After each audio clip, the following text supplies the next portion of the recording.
ব্যক্তিক নাৰ্ছিং হোমসকলে এনেকৈ বিলৰ আশাত মৃত্যুৰ পিছতো মৃত্যু ঘোষণা নকৰি তাত ৰাখি থয়। মৃত ব্যক্তি এজনক সংৰক্ষণ নকৰাকৈ এনেই ICUত ৰাখি থোৱাটো অসম্ভৱ কথা, বৈজ্ঞানিকভাৱে অসম্ভৱ কথা। যেতিয়া মৃত্যু হ'ল তাৰপিছত লগে লগে ৰিলিজ কৰি নিদিয়ে, কিছু সময় ৰাখে, এদিনো ৰাখি দিয়ে, কেতিয়াবা দুদিনো ৰাখি দিয়ে, কিয় এইটো কথাটো সঁচানে? মৃত্যু হ'লে ৰাখি থ'বতো নোৱাৰে, লগে লগে ৰিলিজ দিব লাগে। লগে লগে ৰিলিজ দিব লাগে, কিন্তু পইচা পাতিৰ কথা এটা নিশ্চিত ঠাইত থাকিব। এটা কথা বুজি পাব লাগিব, এখন চিকিৎসালয় এটা ব্যৱসায়িক প্ৰতিষ্ঠান। অকল ৰোগীৰ কথাটো ভাবিলেই নহ'ব, সেই চিকিৎসালয়ত কাম কৰা যথেষ্ট দুখীয়া ৱাৰ্ড বয় থাকে, চুইপাৰ থাকে, অকল ধনী ডাক্তৰকেইজনেই নাথাকে। আৰু এটা কথা ইয়াতে সংযোগ কৰা হয় যে ভেণ্টিলেটৰ লগাই ৰোগী এজনক ৰাখি থোৱা হয় যাতে বিলখন বাঢ়ে।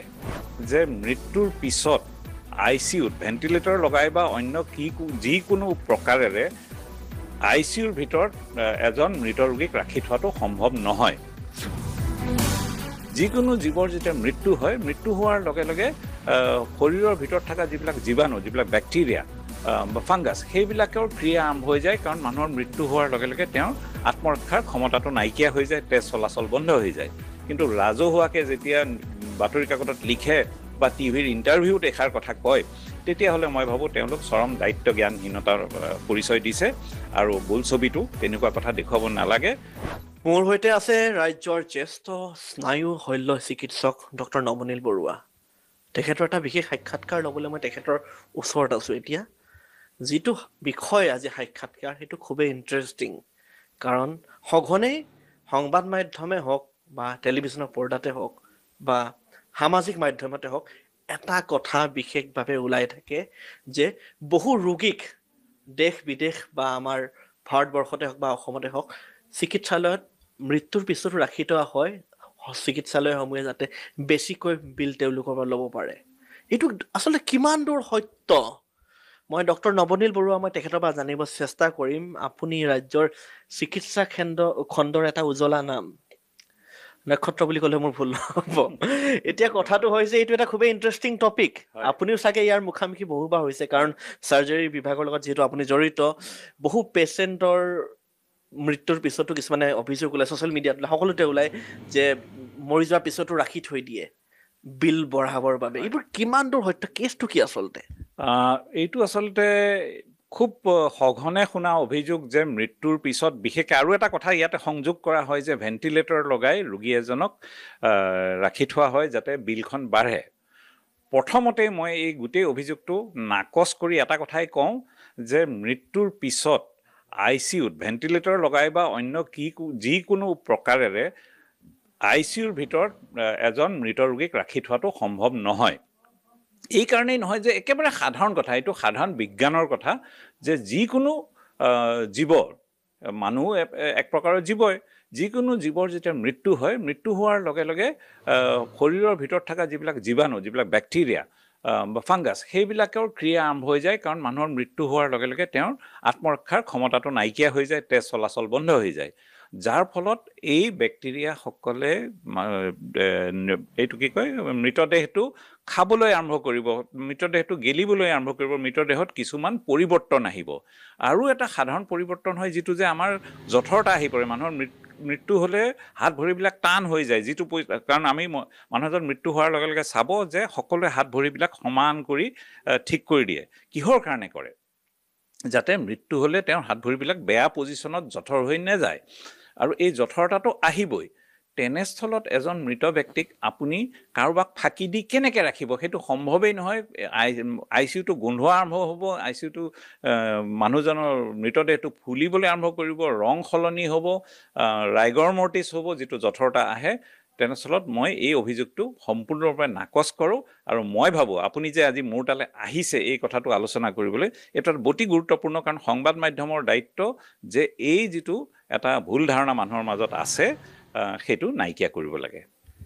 মাজতে এগৰাকী ডক্টৰেট উপাধি লোৱা এগৰাকী মহিলাই, মই তেখেতৰ নাম উল্লেখ কৰিব বিচৰা নাই, এখন নিউজ পেপাৰত লিখিছিলে, এই বিষয়েও লিখিছিলে, অভিযোগ কৰিছিলে যে মৃত্যুৰ পিছত ৰাখি থোৱা হয় আৰু এখন ছবি গাব্বাৰিজ বেকতো দেখুওৱা হৈছিলে যে বহু ৰোগী যেতিয়া মৃত্যু মুখত পৰে, তাৰপিছত সাধাৰণ পৰিয়াল হওক বা ধনী পৰিয়াল যিয়ে নহওক, সেই পেচেণ্টজনক যেতিয়া মৃত্যু হয় তাৰপিছত তেখেতক বহু দেৰিলৈ ৰাখি থোৱা হয়, বিল বেছিকে বনোৱা হয় যাতে অলপ এদিন দুদিন বেছিকে ৰাখি দিব পাৰে, তাৰ মেডিচিনো বেছিকে অনা হয়।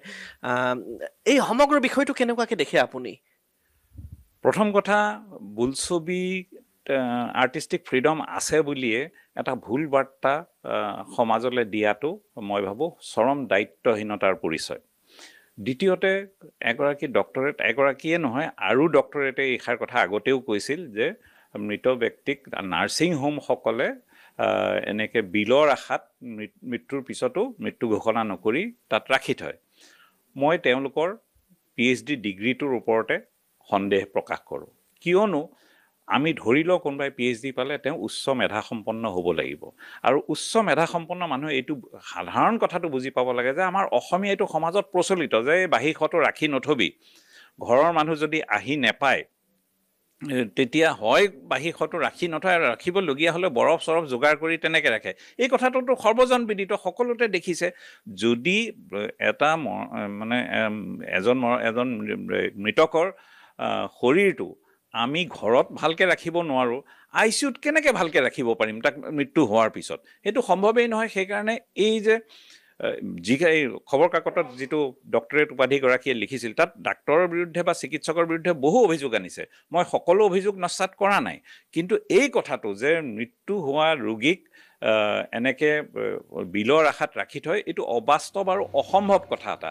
এই কথাটো লিখাৰ আগতে, কথাটো নেজানাকৈ কোৱাৰ আগতে মই ভাবোঁ মানুহৰ দায়িত্বহীনতাৰ পৰিচয়। যেতিয়া ৰাজহুৱা নিজে কিবা এটা কফিৰ আড্ডাত এষাৰ কথা কৈছে বা মদৰ আড্ডাত কথা কৈছে, মোৰ তেতিয়া ক'বলগীয়া একো নাই, কিন্তু ৰাজহুৱাকৈ যেতিয়া বাতৰি কাকতত লিখে বা টিভিৰ ইণ্টাৰভিউত এষাৰ কথা কয়, তেতিয়াহ'লে মই ভাবোঁ তেওঁলোক চৰম দায়িত্ব জ্ঞানহীনতাৰ পৰিচয় দিছে।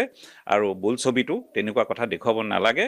চিকিৎসকক কিবা কথাত বেয়া পায়, চিকিৎসকক কিবা কথাত ঈৰ্ষা আছে, চিকিৎসকৰ দোষ যি আছে সেইটো উদঙাই দিয়ক, তাত মোৰ কোনো আপত্তি নাই। মই চিকিৎসকসকল ধোঁৱা তুলসী পাত বুলি ক'বলৈ যোৱা নাই, কিন্তু দুটামান কথা বুজি পাব লাগিব।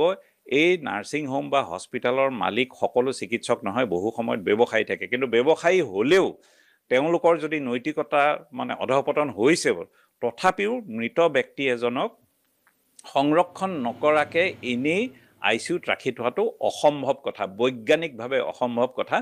এই অভিযোগটো মই পোনছাতে নস্যাৎ কৰোঁ। ভেণ্টিলেশ্যনত যেতিয়া মৃত্যু হয় তাৰপিছতো বহু সময় ৰাখি থোৱা হয়, এই সন্দৰ্ভত আপুনি কি কয়? ভেণ্টিলেশ্যনটো হৈছে এটা উশাহ নিশাহৰ মেচিন। এজন যেতিয়া ৰোগীৰ মৃত্যু হ'ব, মৃত্যু কেতিয়া হ'ব? যেতিয়া তেওঁ হৃদপিণ্ডৰ যিটো চলাচল কৰাৰ ক্ষমতা সেইটো নাইকিয়া হৈ যাব, হৃদপিণ্ড স্তব্ধ হৈ পৰে।